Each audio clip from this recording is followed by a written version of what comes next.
Assalamu alaikum wa rahmatullahi wa barakatuh. Bismillah wa salatu wa salam ala rasulillah wa ala alihi wa ashabihi wa man wala amma ba'd.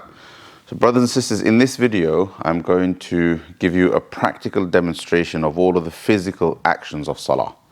So that's probably, a rakat and some other actions, basically a rakat of Salah and some other actions. It's not going to teach you all of the rules of Salah. That's not the intent of this video. For that, you're going to have to attend a course about the fiqh of Salah or read a book on the fiqh of Salah. This video will be included in my fiqh of Salah course called The Essential Guide to Salah, inshallah. So that's also an option for you. The intent here is to show all the correct physical motions according to the Hanafi madhhab, so that those who are studying the Hanafi fiqh of Salah can also have the actions demonstrated, or people who've read a book on it but aren't sure about exactly how the action should be, have seen people do it differently, can at least find out how it is correctly supposed to be done. So it's all about the physical actions. I'll mention other things, of course, as I go along, but the intent here is the physical actions of Salah.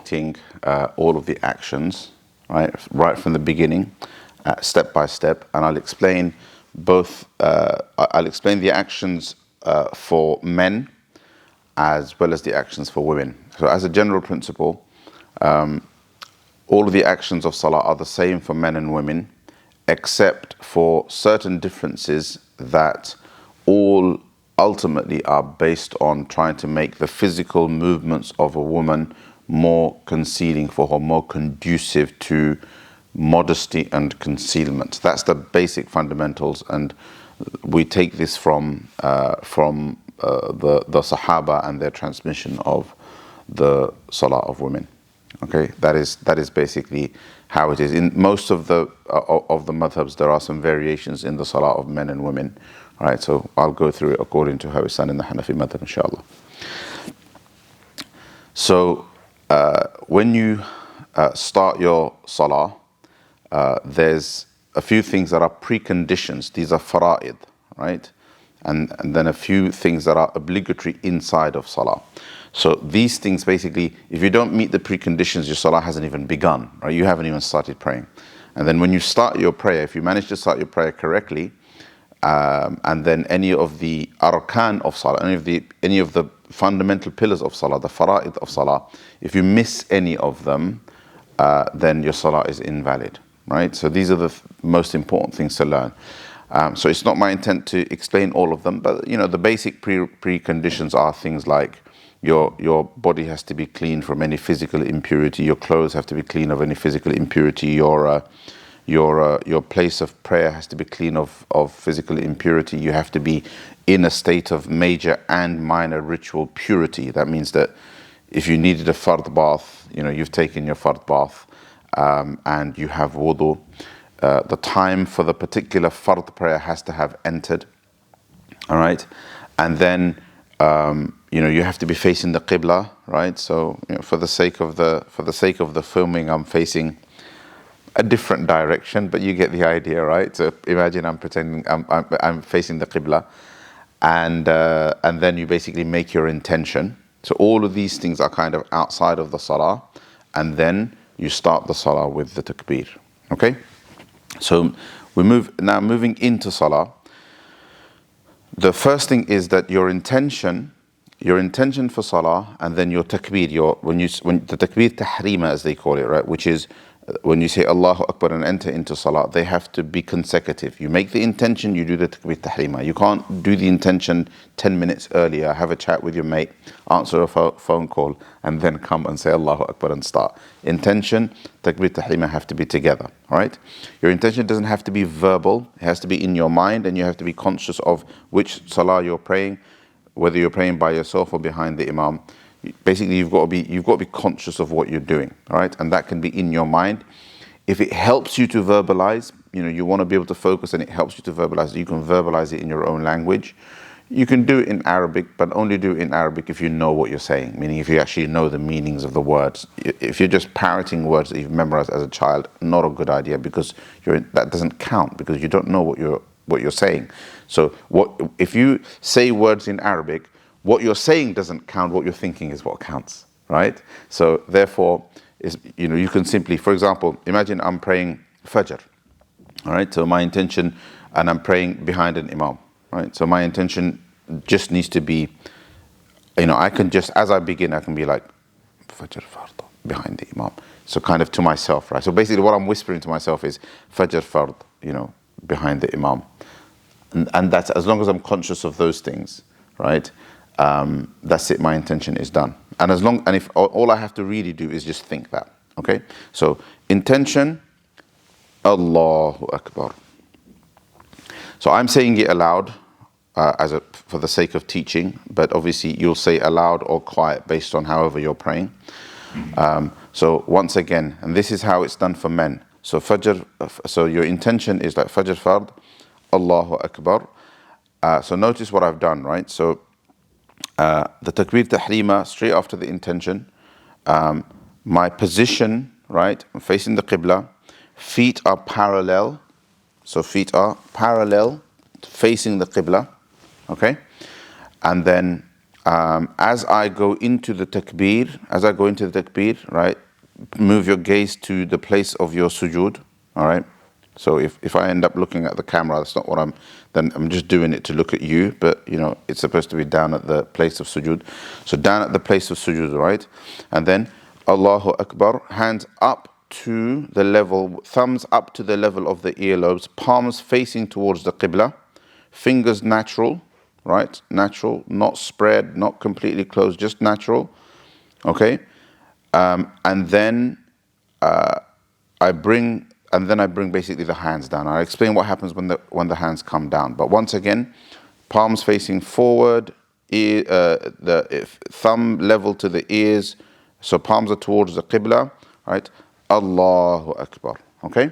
So that's basically the Takbir Tahrima motion, okay? So this is how it is for men. This same action for women is, everything is the same, right? Except for women bring their hand up to here, up to their chest, level to their chest. Up to here, palm still facing the Qibla. All right? So that's the thing. Now, once we've done that, we've entered into Salah, and we go into the first obligation. So if you like, the Takbir Tahrima is an obligation of Salah. The scholars debate whether that's an internal or external. It's not relevant to us, it doesn't matter, it's a fard. Then we move into the first obligation, which is the qiyam, which is the standing position, right? When we stand, what are the key things? So I've already mentioned that you look down at the point of at the position of sujood. Obviously, you're standing before Allah subhanahu wa ta'ala, which is a question of khushu', which is something you should also study. We have a course on that too, by the way. And the feet should be parallel. And the fuqaha say that the distance between the feet should be, there's three opinions in all four madhabs, right? They're either 4 fingers, which is the predominant view in the Hanafi madhab, 4 fingers apart. I personally don't find that very comfortable, right? I find that quite uncomfortable. 4 fingers apart for men and for women, okay? Or a hand span, roughly. You don't have to get a tape measure out. You don't have to measure every single time you stand in Salah, right? Like that. Or just natural, whatever feels natural, okay? And I personally, pray according to that. This is a flexible matter. It's not a fard or anything like that. So you can be relaxed about this and be flexible and take all of these positions as valid, right? And just pray as you feel comfortable, all right? So comfortable, a hand span, 4 fingers. These are the 3 opinions in all of the madhabs. In the Hanafi madhab, the fuqaha tend to generally mention the 4 fingers principle. Don't go less than that, okay? And if it's comfortable to be a little bit wider so that you feel natural, then that's also fine, okay? So that's basically how you stand. Yeah? Now, next is what happens after the Takbir Tahrima. So we've done the Takbir Tahrima. Next is where our hand ends up, right? Where our hand ends up, what we do with our hands and where they end up. So let me explain that first and then I'll do the full motion. So we do the Takbir Tahrima, Allahu Akbar. Then your hand's going to come down. As it comes down, you circle you circle your thumb and your little finger around your wrist, okay? the remaining three fingers fall over your forearm like that. Okay? So there is a kind of holding with two fingers and a placing over the forearm of three fingers. Okay? And then you let your hands fall and position themselves below the navel. This is how generally books of fiqh in the Hanafi madhhab say it should be done. Okay? Now, this is the sunnah. This is how the sunnah is interpreted in the Hanafi madhhab. There's some flexibility about this in the sense that in the hadiths, holding and placing is mentioned. And what the fuqaha have done with the two fingers holding and three fingers placing is they've combined both things from the hadith. So therefore, you can also do either or. You can also hold or kind of just place. Just put your hands over like that. And the reason why I'm telling you this is because many people do that. Many people just place or they hold, right? Or some people do that. You understand? And people get really, really fussy about it. It's like, oh, you're not doing it in this way. This is flexible, okay? So don't give people a hard time over this. So this is what the Hanafi fuqaha say it should be, but doing it like that and placing is also holding and placing, just placing like that normally is also valid. Okay, my fingers are like that because I have a watch on, so that's fine. So that's that, right? Now the next thing is about where the hands go. So in all of the madhabs there are different positions interpreted based on some variations in the hadiths. Okay, so bear in mind that people will pray differently. So some people will pray in between the chest and the belly button. So here, okay. Some people will place their hands on the chest. This is also a valid opinion. In the Hanafi madhab, it's the opinion that is transmitted is below the navel. This is also the opinion. One of the narrations in the Maliki madhab, this is also one of the positions in the Hanbali madhab as well. So it is quite a well-established position. But it is also valid if that's not comfortable, and I sometimes struggle with that if you have shorter arms, and a big torso, it can be quite hard to go all the way down there. If you have a big belly, that can be difficult. It's also fine to go, as far as your hand goes and falls comfortably. All right. So if this is more comfortable for you, you can do that. It's perfectly fine. And in fact, one of the contemporary Hanafi scholars, the Hanafi muhaddith Shaykh Nuruddin Itr, explains all of these positions and says that based on the various opinions or various ahadith in the Sunnah, it is also possible to interpret, and even according to Hanafi principles, it's possible to interpret all of the different variations by simply saying this is a flexible matter, and that all of these positions are valid. So whatever's comfortable, you can also do, inshallah, because not everybody can go all the way down there, because not everybody has a wonderful washboard, flat stomach, and exactly proportionate arms. All right, inshallah. So that's the positioning of the hand. So now let's do all of that. So Allahu Akbar. Okay? Now, that's for men. Okay? For women, it's a bit different. Again, remember, it's consistent with concealment and modesty. So essentially what happens in women's salah is there is a reduction of big movements, right? The movements are more, they're tighter, they're more compact, okay? So then what happens to the hand movement is a woman raises her hands to her chest, right? And then she doesn't have to go all the way down like that. All she does is just places the hands over each other on her chest. Can you see how the movement has become super compact for her, right? So she doesn't have to worry about getting the hands down and getting caught in her hijab and things like that, right? For her, it's just up to here and then onto her chest. Okay? So that's basically how it is for women. So that is the action as far as your standing position goes. Eyes remain to the place of sujood and so forth, right?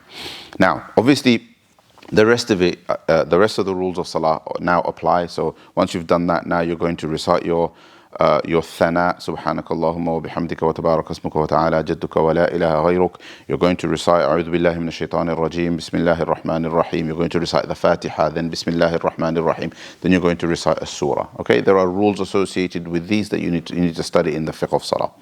Okay, now generally when you pray, okay, now let's point out a few sort of things that people do wrong. Okay, so generally when you pray, wrong as in some of them are really bad, some of them are minor and so on. But let's just speak in general first, right? So first of all, standing like that, with your feet kind of facing east and west, or I don't know, whatever the direction is, but basically feet spread out like this. People kind of, be kind of in a slack position. You should try your best to stand straight. Unless you're really exhausted, like in a long salah or something, try not to rest on one foot and rest onto the other. I used to do that a lot when I was young, okay, trying to get rid of that habit. So try to avoid that. Try to stand straight all the way through. Always remember that you're standing before Allah subhanahu wa ta'ala. Fidgeting, too much movement should be avoided. Do you understand? And so on. Generally, avoid unnecessary movements. Anything that is necessary, you need to do, you can do, right? Obviously, there's more to this. That's not the point. But anything unnecessary, avoid it. Particularly unnecessary sounds. There's more tolerance in salah of minimal movements minimal unnecessary movements than there is of minimal unnecessary sounds. If you deliberately unnecessarily cough or clear your throat, your salah will break. Okay, so things like that, bear that in mind. Obviously there's more to this. Read the rules. I'm just touching on a few things that come to my mind practically right now. Okay, so now let's move on to the next big movement in salah, which is the ruku'. Okay, inshallah. So I've changed position a bit for ruku' now, right? So we're going to do ruku'. So in my masjid, I am now facing the qibla, basically. So for ruku', obviously you were standing like this. So let's go back to how we were. So you were standing like this. If you're a lady, then you were standing like this. Okay, but I'll demonstrate it for women as well, inshallah. So you're standing like this, and then you finish your surah. Okay. Once you finish your surah, you're now going to say the takbir and go into ruku'. Okay, so from the takbir onwards, I'll do the practical movement. Okay, so Allahu Akbar. Okay, so keep the movement nice and calm, nice and steady, not rushed. Okay, don't don't jerk and stuff like that. Nice and steady. Okay, so what you're in ruku', you're going down like that. Okay, going down, your hands over your knees, fingers spread out. Yeah, back, head, hips as level as you can make them, and your leg sort of vertical. Okay. All right. Now, eyes are here. Okay, your feet are still parallel from your standing position. Eyes are here in between your feet. That's your ruku'. Okay, subhanallah. I hope my back looks as flat as I just said it should be. All right, so Subhana Rabbiyal Azim, Subhana Rabbiyal Azim, Subhana Rabbiyal Azim. With tasbih, 3 is your minimum sunnah, but you can go up. 3 is your minimum sunnah, but you can go up in odd numbers, 5, 7, and so on. So this is the ruku' position. Okay, so once more, from the standing position, Allahu Akbar. Okay, now, for ladies, they were in this position, right? Standing. And then from there, they got into ruku'. So once again, remember the principle of modesty, compact, more minimal movements, right?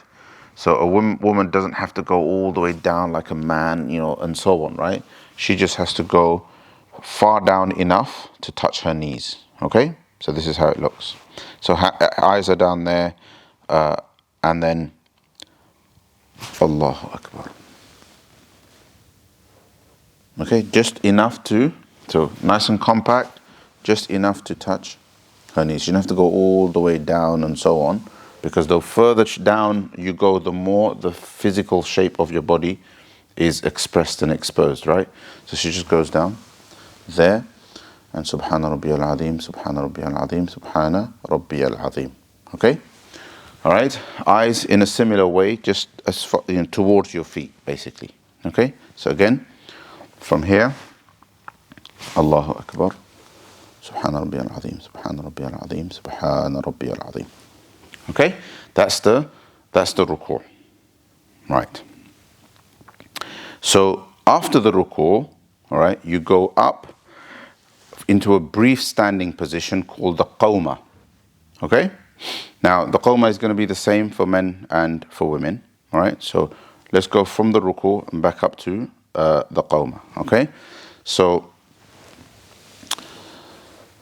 Subhana Rabbi al-Azim, Subhana Rabbi al-Azim, Subhana Rabbi al-Azim, Sami'a Allahu liman hamida. So when you say Sami'a Allahu liman hamida, it's from the moment you start to move up, right? You say Sami'a Allahu liman hamida, and then you end you end it in your standing position, right? You stand with your hands to your side, eyes back down to the place of sujood, and here you say Rabbana lakal hamd or Rabbana wa lakal hamd. You can, any wordings in the Sunnah, Rabbana lakal hamd, Rabbana wa lakal hamd, hamdan kathiran tayyiban mubarakan fi. All of this is valid. Same for men and women. You just stand in this position, right? And then that's it. Yes, and then you go into the sujood. Okay? Now, the thing to point out in this position is don't rush it. This is one of the most common salah breaking, salah damaging mistakes that people make out of just nothing more than bad habit is in qawma, right? This is the easiest thing to get right. It is also the most common thing that people get wrong. And what they get wrong is they rush. Okay? So one of the things that's wajib in the Hanafi madhhab, obligatory pretty much across the board, is i'tidal, is to do your movements in a composed manner. And the specific definition is to rest your limbs into each position. To rest your limbs into each position. Now let me do it the wrong way, the way I observe a lot of people do it, and you tell me if my limbs have rested in that position. Okay? Whether you're a man or a woman. So Subhana Rabbi al-Azim, Subhana Rabbi al-Azim, Subhana Rabbi al-Azim, Sami'a Allahu liman hamida, Rabbana lakal hamd, Allahu Akbar. Right? Now you tell me if my limbs have rested. Okay? And I have even seen it go as bad as this, right? Subhana Rabbi al-Azim, Subhana Rabbi al-Azim, Subhana Rabbi al-Azim, Sami'a Allahu liman hamida, Rabbana lakal hamd, Allahu Akbar. Meaning that my man isn't even standing all the way up. Right? It literally, like, it's there, it's like still there, still semi-crouched, right? Still, and going down. So that violates the wajib of salah. Deliberately doing this would actually break your salah. If you were consciously and deliberately doing this, it would break your salah. If it was just a mistake, your bad habit, and so on and so forth, you missed the wajib. The reason why it's so dangerous is because, let's face it, how many people do this and realize they made a mistake? Nobody does this and rushes through it and then thinks, I've made a mistake, I have to do sajda sahw. Or I have to redeem that mistake somehow, or I have to repeat my salah. Nobody repeats the salah because of this. It's just a bad habit, and it violates salah. It goes against khushu' and so on. It goes against some key fundamental principles of salah. All right? So you have to be extra careful about i'tidal, about the composure principle, the wajib of composure in the short movements. Because in the long movements, you're always going to do the minimum because you've got things to do for a minute or two, right? Whereas in the short movements, you can get away with, not even saying anything. Like if you didn't say Rabbana lakal hamd, right? You still meet the requirements of salah because saying Rabbana lakal hamd is a sunnah. Saying Sami'a Allahu liman hamida is a sunnah. So if I was completely silent and I could potentially just do this, right? Subhana Rabbi al-Azim, Subhana Rabbi al-Azim. Or maybe if I didn't even say Subhana Rabbi al-Azim, I didn't know what to do, right? And I didn't say that. And I just went, you understand? That not saying those things wouldn't violate my salah, but the rush would violate it, right? So even if you're not saying anything, I'm not saying not to do that. I'm saying, imagine you didn't say anything, so therefore you could put, you don't need time because you're not saying anything. Composure on its own is still a requirement, right? So you still have to go as a minimum. That's the minimum. Okay? Right, so that's very important. Now, let's move on to... Right, let's continue that. We had a bit of a disruption by that brother over there. All right, come on. So let's go back to, so we're in qawma now, right? So we've done our ruku, we're standing in between the ruku, and we've just said Rabbana lakal hamd. Men, women, it's the same, right? Now we're going to go into sujood, all right? Now with sujood, these are specifically described in the fiqh books, right? And some things are specifically mentioned in the hadith of the Prophet ﷺ. Some of the details about salah are basically the fuqaha, kind of interpreting the hadith and filling in the obvious parts in between the parts that aren't mentioned in hadith. So I'm not going to go into all of that. That's not the point of this. Just look at the physical demonstration, right? So first and foremost, the order of the movement as you go into ruku is specifically described. There's some difference of opinion about this as well, by the way. So not everybody's going to do it the same. But here's how it goes. So let's do the physical demonstration first, right? Allahu Akbar.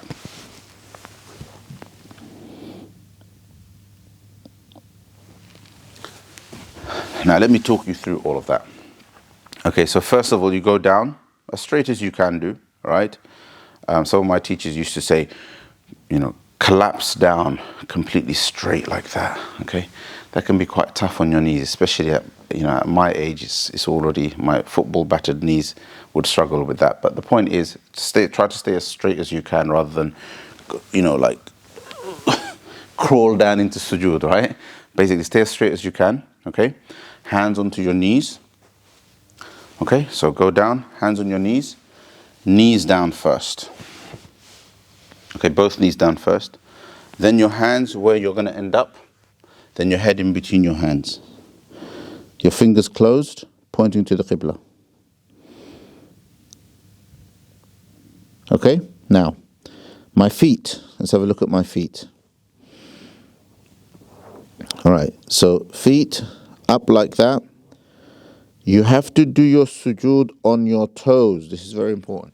You must do your sujood on your toes. Men and women, you must do your sujood on your toes, some part of your toes, right? So this is a bad mistake. Okay? Not to engage your toes in sujood is a bad mistake. All right? This terrible mistake. These are specifically mentioned in the Sunnah that the ru'us of the feet, right? The toes of the feet are specifically mentioned. The knees are specifically mentioned. Both hands specifically mentioned, right? And the head is specifically mentioned, right? And both the head and the nose is intended. In the Hanafi madhhab, your forehead on the ground is fard.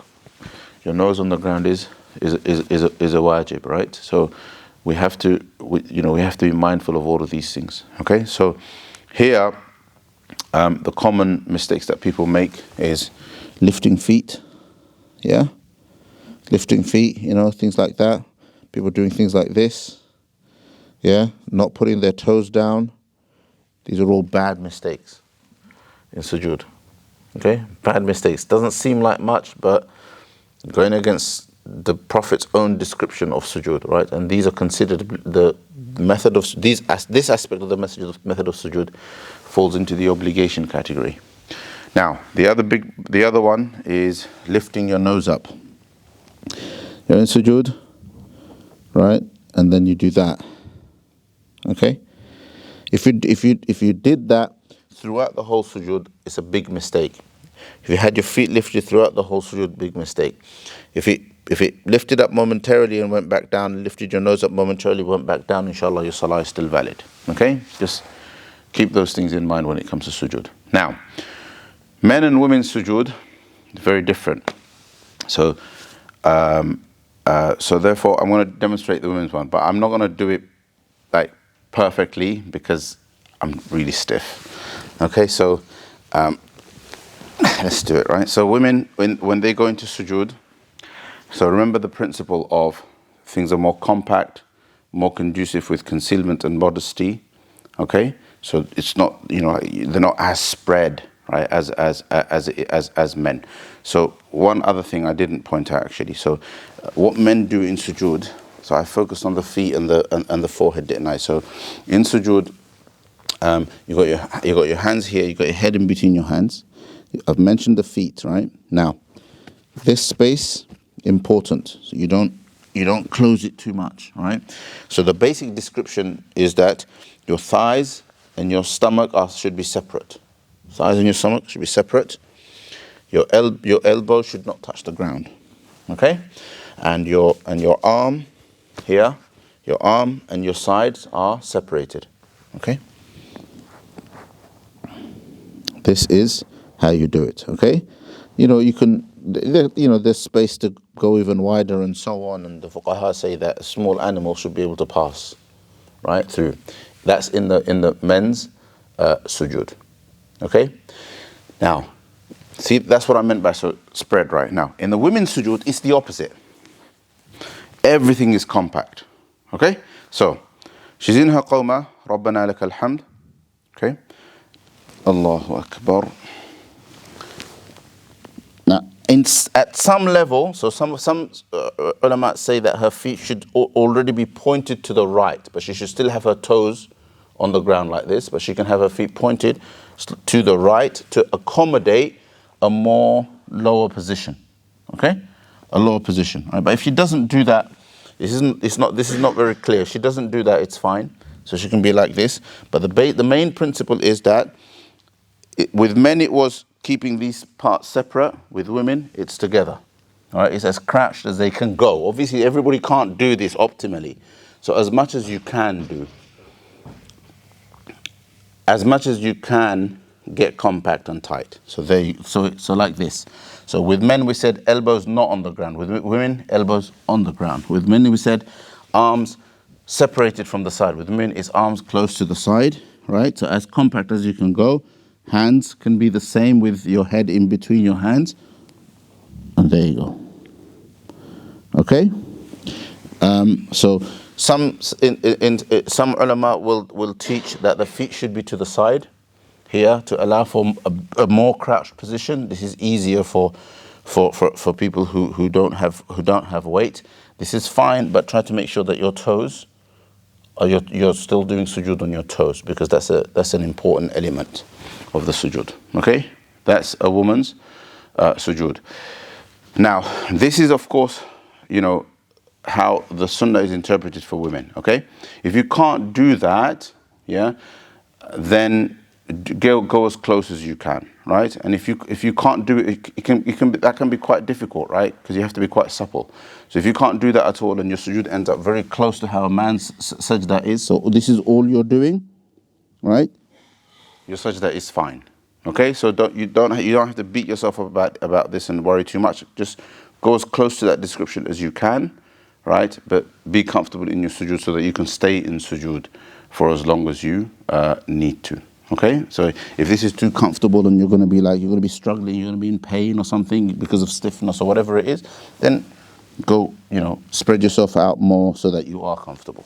This is fine. Okay, inshallah, that's very, very important. No need to struggle to get to that position. Even if you end up doing sujood like a man, this is permissible, and your salah is done, especially if you did it because you couldn't kind of compact yourself in that way. Okay, so that's the sujood for men and women. Okay, so I'm going to go back I'm going to show all of that in one movement. So men, Rabbana lakal hamd, Allahu Akbar.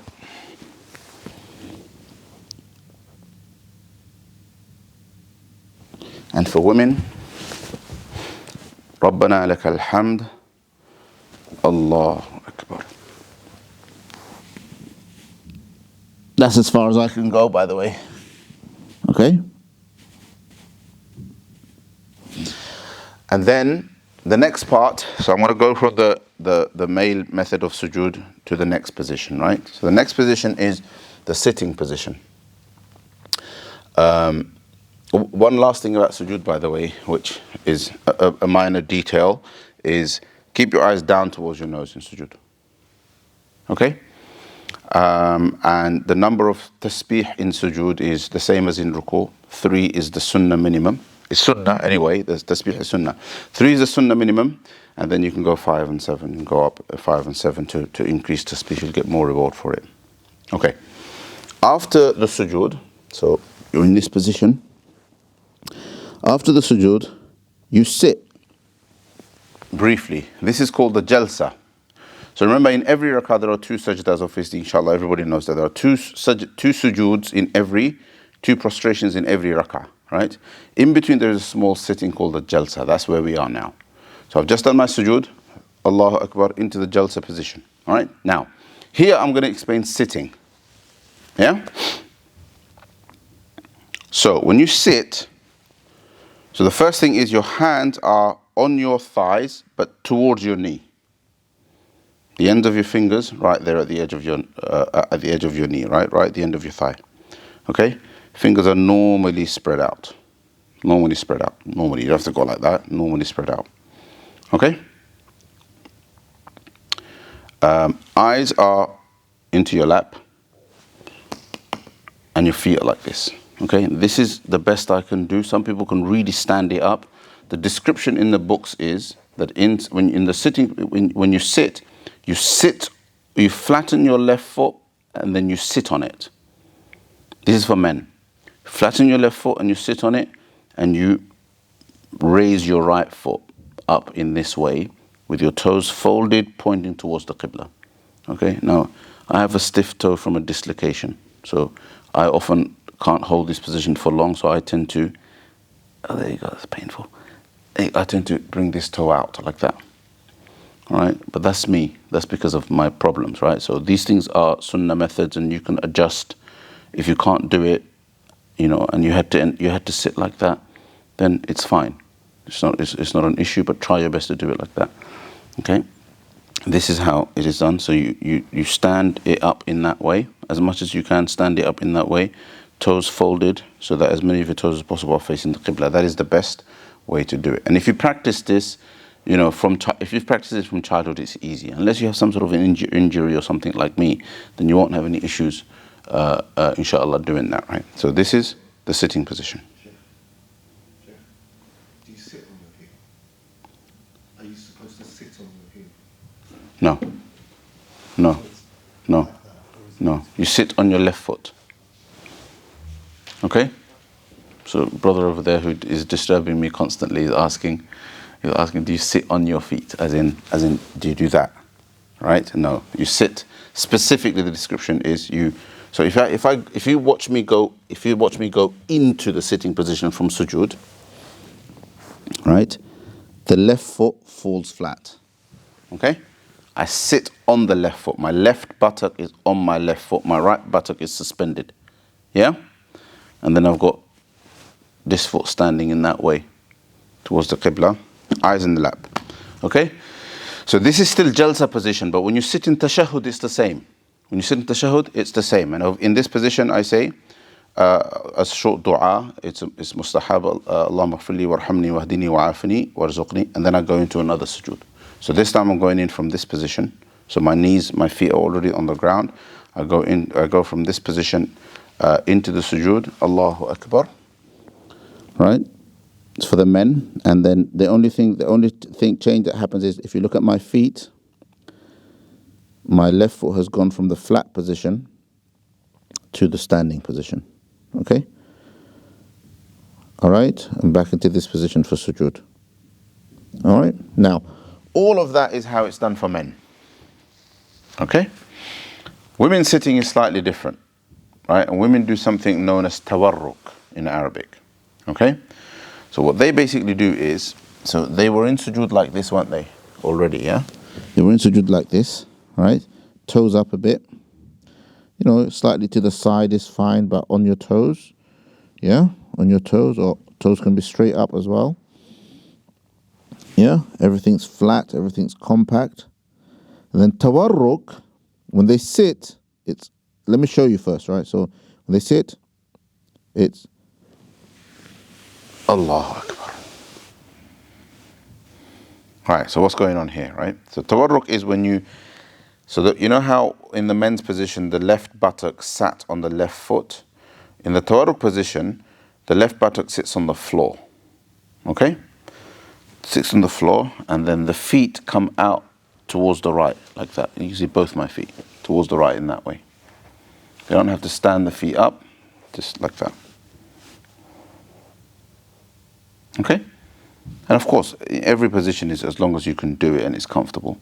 If it's not comfortable, then you make yourself as comfortable as you can. The point is, this is the optimal way to do it, tawarruk. Okay? This is the sitting position for women. Right? Hands on the thighs as usual. And this is how they will sit in tashahhud as well. Right? As in, when they sit to read al-tahiyyatu lillahi wa salawatu, whether it's the first one or the last one, this is how they sit. It's called tawarruk. Eyes in the lap, same as men. Okay, so this is sitting. But right now, we're not sitting for tashahhud, we're sitting in between the sujood, yes? So then, that then therefore concludes a full rak'ah. So one rak'ah of salah, or one unit of salah is after the takbir tahrima. So takbir tahrima is what brings you into the salah. And then then a full unit is the standing and everything that's involved in that. The ruku, the qawma, and two sajdas with that sitting in between. Okay? Now, here, the thing to be mindful of, very important, similar to what I showed you in the qawma, is because this is a short movement with a dua in between that a lot of people don't know. This is also one of those positions where people violate i'tidal. They break i'tidal for whatever reason. Some people do it because of discomfort, some people do it out of rushing, some people just do it because it's just bad habit from the youth and so on. But basically what people do is they don't compose themselves into the sitting position in between. Okay, so they go into sujood. Subhana Rabbi al-A'la, Subhana Rabbi al-A'la, Subhana Rabbi al-A'la, Allahu Akbar, Allahu Akbar. Okay, so they have not allowed their limbs to compose themselves in the sitting position. This is a violation of i'tidal, very bad, right? This actually breaks a wajib in your salah. So once again, let me demonstrate. This is one of the most commonly made mistakes in salah. Okay, so sujood. Subhana Rabbi al-A'la, Subhana Rabbi al-A'la, Subhana Rabbi al-A'la, Allahu Akbar, Allahu Akbar. This rush violates a wajib of salah. And actually, if it was a mistake that you became conscious of later, you should repeat your salah. All right? The problem with this, of course, with this mistake is that nobody knows they're making a mistake because it's just bad habit. It's a terrible mistake, okay? You need to eliminate this if you're making this mistake. And there's another really, really dangerous dimension to this, and that is that when you do your first sujood does not complete until you have risen past halfway. Okay, so look, this is your sujood. Now you're rising up from sujood, right? You have not finished your sajda yet. Here, sajda is not finished. Sujood is not finished. Here's not finished. Until I'm past halfway, closer to the sitting position, which is about here, right? My sujood has now concluded, i.e. the fard of sajda is now complete. The next thing is to sit and compose myself into the sitting position. That is now wajib. There's two elements to this. I have with my own eyes seen people do this. You understand? And so therefore it's like, did they complete the sajda or not is doubtful. Okay? So be careful with that. And some people do it because, I've seen one person, they actually physically struggle with the movements. So they feel like it's just convenient to get up as much as they can, and just get their hands to their thighs somehow and then go all the way down. They need to just slow it down a bit and get all the way up, okay? And then compose themselves in that position. So the minimum is this. Even if you don't read the dua, which is a sunnah, your salah won't be harmed, okay? In the sense that you won't get full reward, but there's no damage is done to your salah. So the minimum should be this.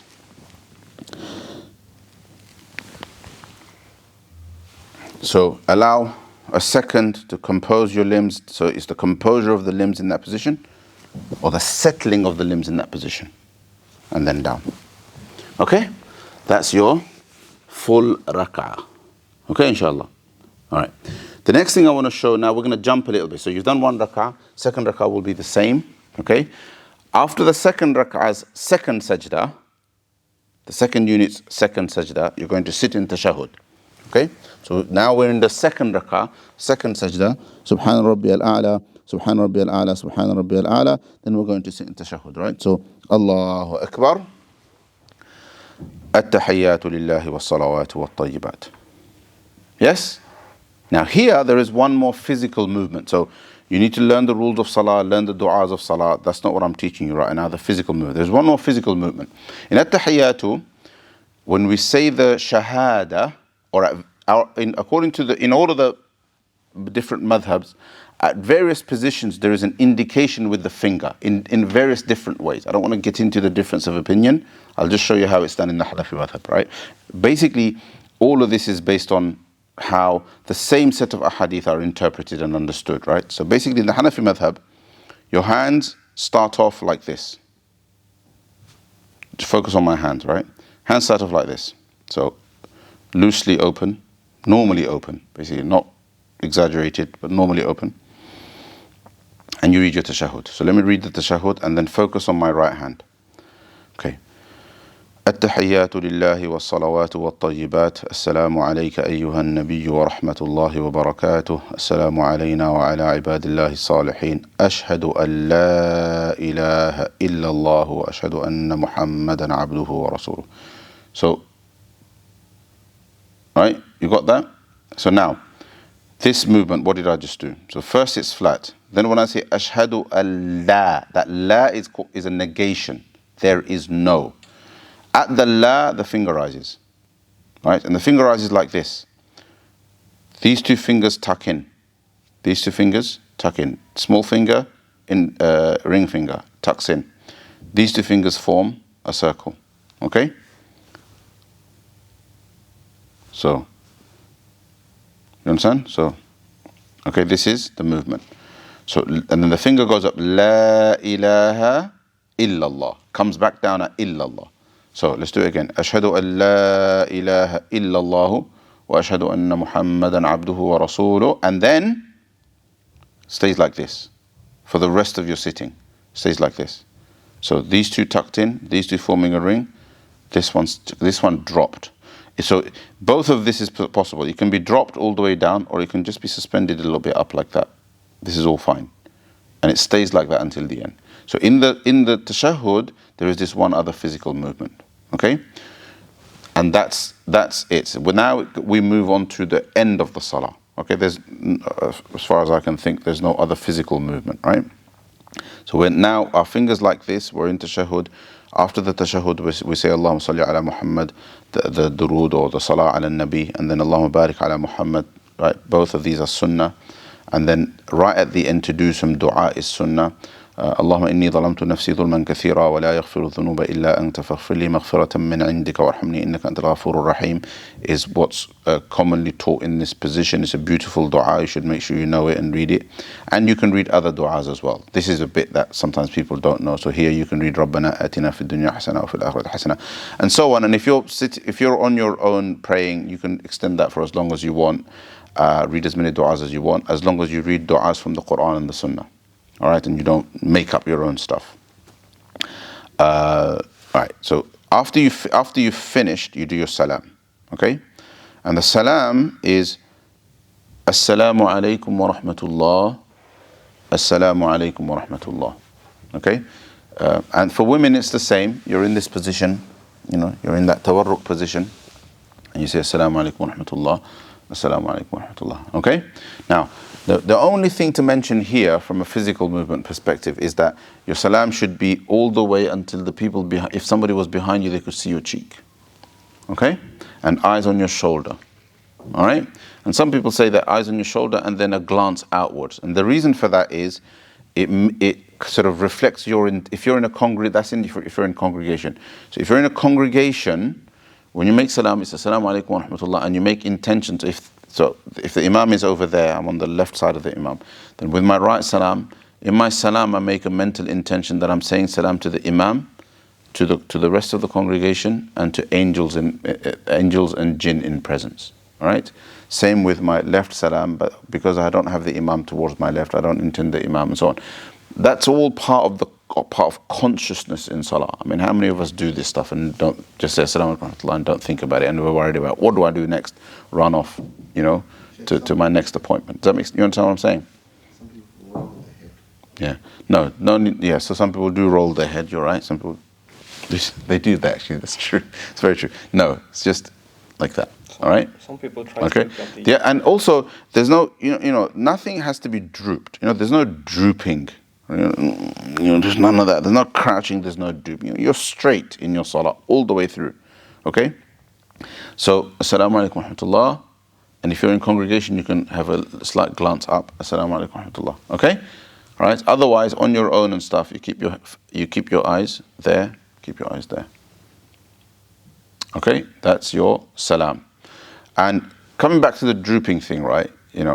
Like even when you do takbir tahrima, right? Allahu Akbar, right? The fuqaha say don't droop your head. Don't droop your head to meet your hands. Stay straight. Stay straight, right? It's your eyes that go down. You don't droop and hunch and stuff like that. You keep yourself straight, straight, good posture, eyes down. Okay, so sitting, eyes down into your lap. Standing, eyes down towards the place of sujood. All right, you don't crouch. Don't do this stuff. Don't hunch. Don't crouch.